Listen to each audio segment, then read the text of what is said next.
juróomi habitude yi ñoo gën a bon ci jeune bu bëgg a tekki maanaam ay habitude la yoo xam dalay tardeel peut-être sa yaa ngi koy def te xamoo si dara li gën a dangereux ci habitude yu bon yooyu mooy que noo koy gën di def avec le temps day dem ba normal ci say bët sans même nga xam ne que bëri na li lay bloqué say mauvaise habitude yooyu noonu ñoo koy waral mais bés boo demee ba arrêté ay habitudes yooyu noonu di nga dem ba commencé gis changement ci sa dund et alors tey 5 habitudes yu bona yooyu la ñuy waxtaan bu fekkee yaa ngi koy def te yëgoo ko alors sachez que une fois nga dem ba bàyyi ko si benn at rek sa dund commencé changer ba jaaxal première habitude mooy ne jamais épargner maanaam ñàkk denc xaalis boo xoolee d'après Banque mondiale ay données yi ñu publié woon année 2025-2024 wone nañ que seulement 35% ci adultes africains yi kese ñoo réussir ba créer compte d'épargne tandis que 65% yi ci des yépp kenn amul ci compte d'épargne boo xoolee ci statistique boobu noonu rek di nga xam ne que problème bi foofu lay commencer parce que soo dencul benn imprévu bu ndaw rek day mujjee nekk ngandim problème financier te foofu la pauvreté di commencer sax ci pression ngay nekk te lépp loo liggéey du toog sa loxo te boo amul xaalis boo denc dina jafe trop nga tabax lu baax ci à long terme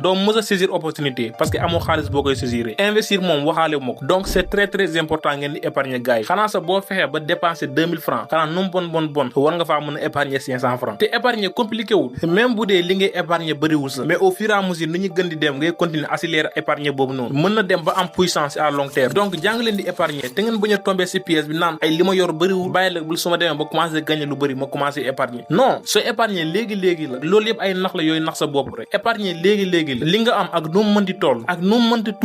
tuuti fexeel nga denc sa balaa nga siy dépenser bés boo demee ba taxawal sa entreprise kenn du la financer non si xaalis bi nga doon épargner foofu lay jógee te foofu sax ngeen di gën a soxlaa xaalis parce que entreprise nekkul idée kese moo koy doxal non faaw nga am capital aussi sinon yaay nekk nit yooyu toog naan ay sama nijaay lay xaar mu financer ma wala sama tons bi nekk Europe donc balaa loolu yëpp di la ci fekk épargner waroo leen ko négliger li ngeen am ak nu mu mënti toll fexe leen ba denc si non seulement dootu amati benn problème financier te sa croissance day gaaw donc c'est très important ngeen di épargner ak somme bi nu mu mënti toll fexeel nga jël si benn partie bu ndaw nga épargner ko c'est très important balaa ñoo sori si vidéo bi bu dee gan nga jàppale yaa ngi si endroit boo xam bépp vidéo boo seetaan da lay jegale ak réussir donc bul hésiter abonnel ci chaîne bi ñu dem continuer parce que chaque semaine dañ fi dugal vidéo bu bees let's go ñu dem si taani vidéo bi te jóg numéro 2 vivre sans objectif clair mooy nga ñàkk am objectif bu leer xëy di liggéey te amoo benn objectif day mel ni nga génn sa gaal di dem te xamoo foo jëm doo mës a yegg fenn fu la neex te soo amul objectif bu leer ci sa bopp da ngay sonn rek mais doo gaaw gis changement ci sa dund nga am objectif bu leer ci fi nga jëm day mel ni nga xëy am boussole bu lay guider di nga xam lan ak lan nga war a poursuivre lan ak lan nga war a def ak lan nga warul def te aussi di nga xam fan ak fan nga war a concentrer sa énergie te foofu sax la sa progression di gaawee am objectif lan rek lay signifier compliqué wul mooy nga xam lan nga bëgg am wala lan nga bëgg a def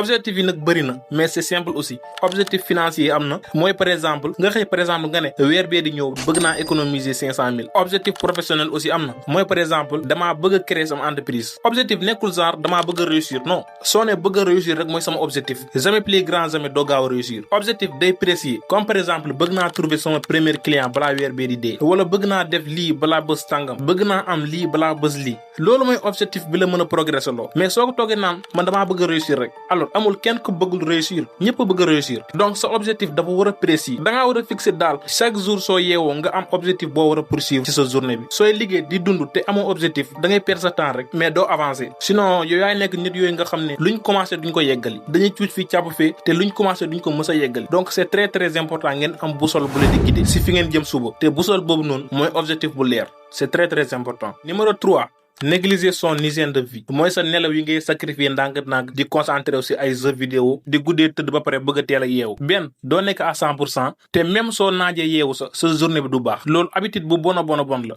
habitude boobu noonu dalay tardeloo dalay perdloo sa journée doo am benn énergie ba mën a concentrer ci say objectif teel a tëdd teel a yeewu dafa war a bokk ci say plan objectif te nga respecté ko aussi bu sa heure tëdd jotee fayal sa téléphone te nga dem tëdd ji soo ko mënee teg fu sori sa def ko négliger sa hygiène de vie nekkul par exemple di sacrifier say nelaw kese non mais aussi nga négliger say lekk aussi à chaque fois di lekk ay lekk yu ultra transformé aussi comme par exemple ay biscuits naan ay boissons yu sucré c'est très grave à long terme néew nag bu kenn naan boisson wala dara non mais juste nga wàññi ko parce que dalay topp sur le long terme habitude yooyu noonu day affecter sa énergie ak sa bien-être aussi si long terme donc minimum da ngaa war a nelaw 8 heures de temps te ba pare nga moytu ay lekk yu ultra transformé aussi loolu bëri na sa ñun ñu koy négliger mais nag lu am solo la ci sa dund surtout jeune bu bëgg a construire avenir am donc da leen bàyyi xel bu baax fu 23 heures jotee fayal sa téléphone te nga tëdd simple habitude boobu noonu dalay gën a jégale say objectifs ne pas négliger son hygiène de vie c'est très important numéro 4 mooy li may woowee l'autocritique jeunes yu bëri suñ bloqué si benn affaire boo xoolee bu baax a baax l'autocritique bokk na si li leen bloqué bokk na si li bloqué jeunes yu bëree bëri l'autocritique mooy par exemple manière bi ngay juger sa bopp danger bi mu ngi si bu dee chaque erreur boo mënti def au lieu nga jëlee ko ak positivement jàng say leçon mën a avancer mais foofu ngay nekk di juger sa bopp bañ ni doo fàtte erreur boobu noonu bëgg a tareel sa bopp si erreur boobu noonu te loolu noonu condamnation la da ngay condamner sa bopp si prison boo xam kenn tëju ko te jamais doo mës a avancer nit yu réussir nekku ni dañoo xam lépp mën lépp non mais chaque erreur bi ñu def loolu xam-xam la si ñoom te xam-xam la bi leen di jégale seen ay objectif te erreur boobu noonu moo lay changer loo direction naan fii baaxul fii nga war a commencer donc bul ragal a def erreur non bul ko xoolee comme punition mais juste benn escalier boo war a marcher pour jëm si kaw warul nekk prison bi ngay tëjee sa bopp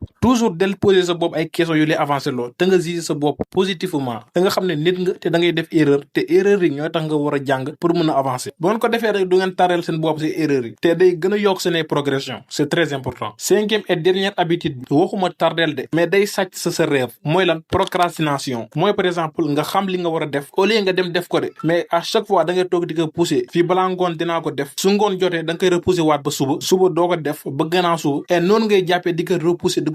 te doo ko mës a def te da ngay obligé toog xaar moment bu baax pour nga mën koo def ces projets du mës a yëngatu si même endroit bi lay nekk toog di la xaar te doo mës a bouger ba def ko soxla woo dara pour commencer de mais juste da ngay procrastiner defal sa bopp nii saa yoo jëlee décision nii suba laa koy def alors jël nga décision nii bañ ñi doo ko def tey en tant que jeune bu bëgg a réussir lépp loo bëgg a def jógal nga dem defi ju ko amul bàyyi ba ngoon amul ba suba amul ba gannaaw suba amul moment bu parfait nga yaakaar ni boo defoon lépp li nga waroon def il y a 1 an dépassé woo fi nga nekk nga yaakaar demal hôpital nga xool ñi fa nekk yëpp nga laaj leen lan lañ gën a rëccu ci seen àdduna dinañ la wax ni le fait que defuñu lépp li ñu waroon def ci seen dund monde bi ñu nekk nii procrastination amu fi place chaque jour opportunité yaa ngi changé temps bi gaaw na gaaw boo xamante ne nii mënoon leen ko imaginer donc c'est très très important ngeen bañ a tomber ci pièce boobu noonu suba laa koy def habitude bu bon la nag alors wax ma ci commentaire yi yan habitude nga doon def te fas yéene nga koo bàyyi et bul fàtte aimer vidéo bi tamit bu dee jëlee nga fi xam-xam en tout cas yàqamti naa tontu seen avis ci commentaire yi et merci beaucoup ñu joxe dig daje ba semaine prochaine incha allah ak beneen vidéo bu bees jaagan jëf